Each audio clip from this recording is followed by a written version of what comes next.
ఎఫ్రాయిము గోత్రంలో ఒక గొడ్రాలైన ఒక తల్లి వెళ్ళి బాధపడి ఏడ్చి బలిపెడతారు. అయ్యా, నా బిడ్డకు ప్రవచనాలు లేకపోవచ్చు, నా బిడ్డకు ఒక వరాలు, నాకు ఒక కొడుకునిస్తే నీ మందిరంలో పెంచుతానయ్యా, నీ మందిరంలో పెంచుతానయ్యా చెప్పింది. దేవుడు గొడ్రాల గర్భాన్ని తెరిచాడు.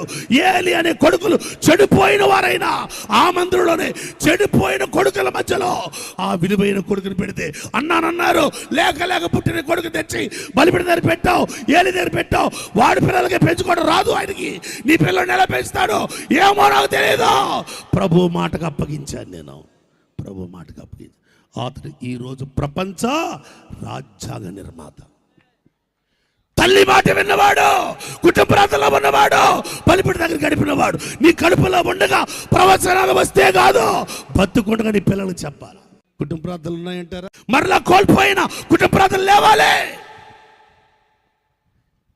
దేవుని పని చేయాలి.